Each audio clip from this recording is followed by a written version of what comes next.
They passed the perimeter of the graveyard, and a soldier opened the door of the car. "Well, keep up the good work, Railton." "Sir?" He saluted, and the General raised his cane with his left arm before climbing into the back seat.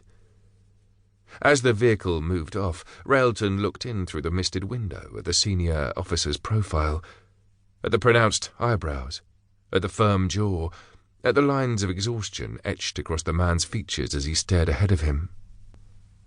Not turning, not smiling, facing with a grim composure the certainty of the decisions he must continue to make.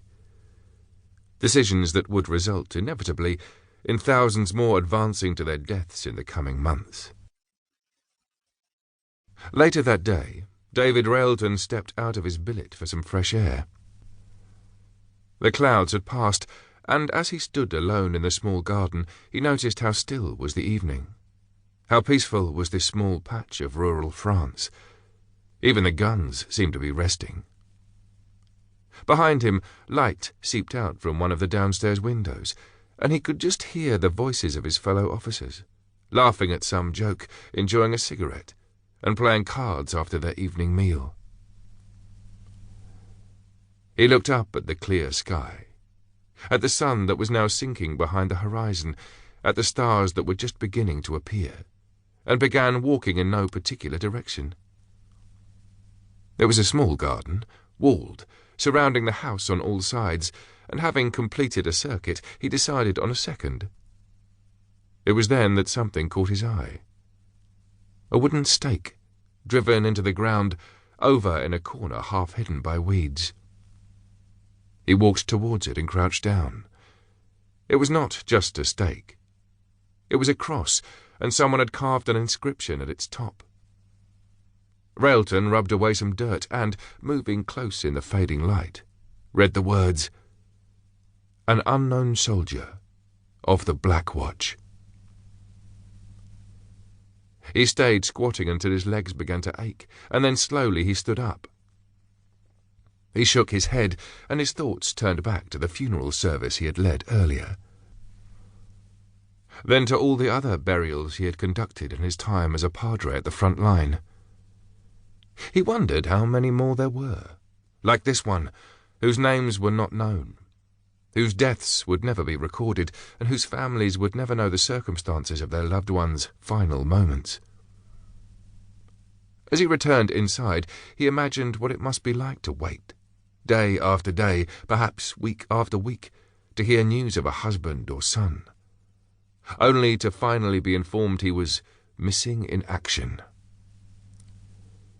Railton went to his room, picked up his diary and paused for a moment. Then he began writing. Wednesday, the 16th of May, 1916. I found a grave in the garden of my billet today. On the wooden cross, a fellow soldier had written, "An unknown soldier of the Black Watch." He paused again, holding his pen in mid-air before beginning a new paragraph. How that grave caused me to think. But who was he? And who were his parents? What can I do to ease the pain of the father, mother, brother, sister, sweetheart, wife and friend? He stood up, paced up and down his room, then sat down again. All these people needed something to grieve. They needed a coffin, a service, a funeral. They needed to watch a box being lowered into the ground and to dare to believe it was their son or lover being buried. He picked up his pen. "Let a body," he wrote, "a symbol of him, be carried reverently over the sea to his native land." He looked at the words he had written. And, he noted, having had this idea, I was happy for about 5 minutes.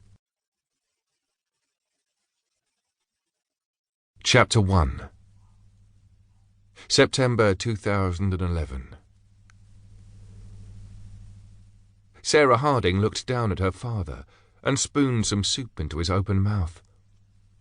He spluttered but managed to swallow a little before nodding his head for more.